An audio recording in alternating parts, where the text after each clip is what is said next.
Hey, Nando V Movies and a fantastic group of YouTubers have come together to celebrate Marvel's X-Men in a project called One Excellent Scene.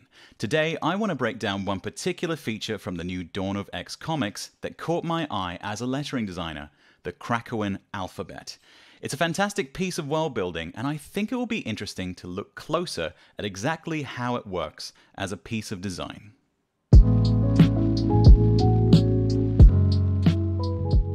The Krakoan writing system is introduced in issue 1 of the House of X series. I'm not going to discuss any major plot points, so there won't be any spoilers. In comic, we know that this is a mutant language beyond human comprehension. All mutants have it psychically implanted upon arrival to the living island of Krakoa, which has become an independent nation for all of mutant kind. In reality, Krakoan is not a language but a cipher, a code which translates directly back into, in this case, English. Each letter of our alphabet has a symbol along with CH, ST, and TH. Krakoan is not a constructed language, aka conlang, but a constructed script. Lindsay Ellis has a great video about conlangs in fiction if you're interested in that topic. Constructed scripts, or neographs, are also used in fiction with and without a matching conlang. For example, Klingon is a conlang with its own constructed script, whereas alien languages in Futurama are usually just a cipher for hiding nerdy jokes. The Dawn of X relaunch is headed by Jonathan Hickman, and he's used constructed scripts in previous comics. 2016's The Black Monday Murders and his 2013 run on Avengers both used symbolic ciphers, but the Krakoan alphabet is by far his most ambitious.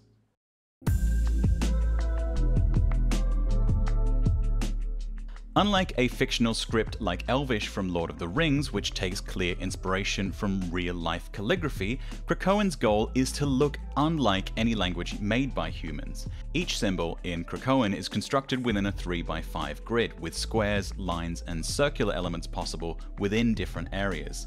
Aesthetically, these characters have a lot more in common with Braille dots, Eastern trigrams, and Western geomantic figures than any written languages. Geomancy is an ancient form of divination, which, translated from Greek, means literally foresight by earth. Similar to reading tea leaves, geomancy is the interpretation of markings in the earth or patterns formed by throwing handfuls of soil, rocks, or sand. This perfectly fits the language's origin in comic. Krakoan is supposed to be a transcription of the language of the sentient living island of Krakoa, as interpreted by the mutant hyperlinguist Cypher.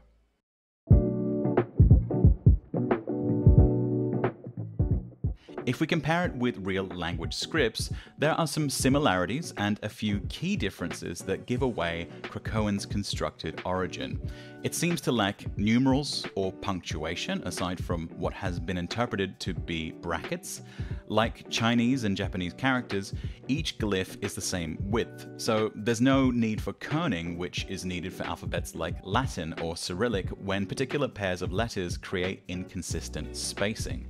Similar to English, Krakoan reads from left to right only, which is a bit of a shame because only a handful of characters stick out in terms of inconsistent height. Otherwise, it would also have been possible to orient vertically like Chinese, Japanese, and Korean.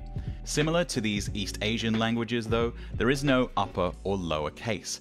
However, one thing stands out, as Krakoans tell as a constructed script.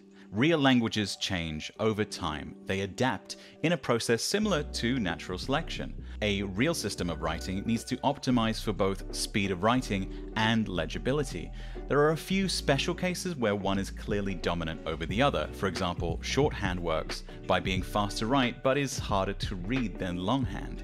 But generally, all systems of writing try to balance these two competing needs. Almost all our current writing systems predate the printing press and usually began by making marks with a handheld stylus like a pen. Features that slowed down the writing process became simplified. Letter forms that were easy to confuse with others became more distinct or were dropped. This meant that letter forms slowly changed and adapted over centuries into more streamlined, user-tested forms before the designs were fixed into their final typographic versions. For example, in Hangul, the Korean alphabet, a fairly recently invented system of writing, early versions used a mix of both short strokes and dots. Over time, these merged into one approach, the short stroke. Modern Hangul no longer uses the dot element as it was quicker to write this way by hand and equally as legible as before. Krakoan has several features which work only with the crisp detail that is possible in type. In this panel from 2020 Wolverine issue 1, we see some Krakoan symbols that were hand-drawn, and it can be difficult to tell the small squares from the small circles. For legibility, simpler is better. If we ignore the difference between the dots and squares, the alphabet still works. Each character is as distinct from the others as before, so it's unnecessary.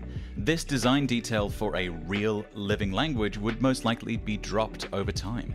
Now, in comic, there just may never be an occasion for a character to write the Krakoan alphabet with a pen. Perhaps there just are no birthday cards in Krakoa.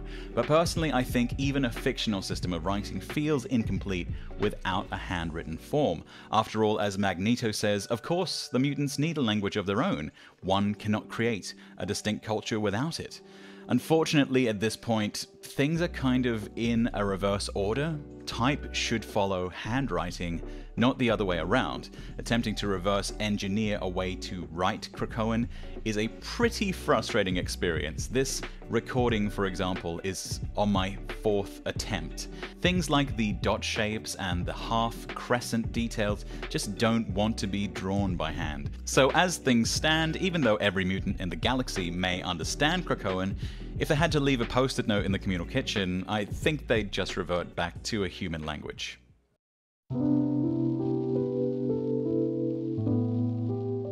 Regardless of its strengths and weaknesses as a fictional language, Krakoan has a second more important purpose: to visually tie together the shared universe of the X-Men across comic book titles.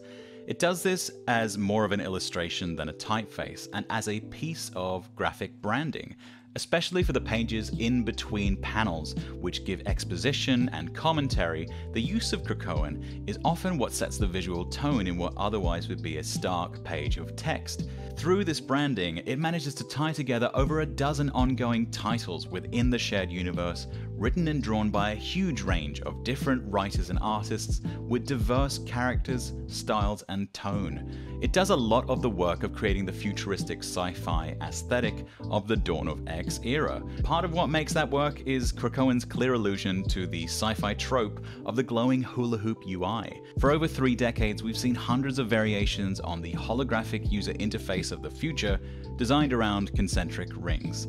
Functionally, it's complete nonsense, but it immediately evokes the idea of sci-fi and future tech. Just because it's a trope doesn't mean it's lazy work. I think that the mix of influence from the sci-fi and the geomantic symbols is a really clever remix here. And as a decorative brand asset for this era of X-Men stories, Krakoan is a fantastic piece of design. So what do you think? What does Krakoan evoke for you? Are you interested in seeing more future videos on other constructed scripts? Simlish from The Sims, perhaps? If you enjoyed this video, this channel is all about exploring design. If you want to see more content like this, please tell the algorithm nice things about me by clicking some YouTube buttons. Let me know your thoughts in the comments and share this any way you think other people might enjoy this kind of thing. It really makes a huge difference to a small channel like mine. My name is Linus. I've said the word Krakoan about 900 times. Krakoan?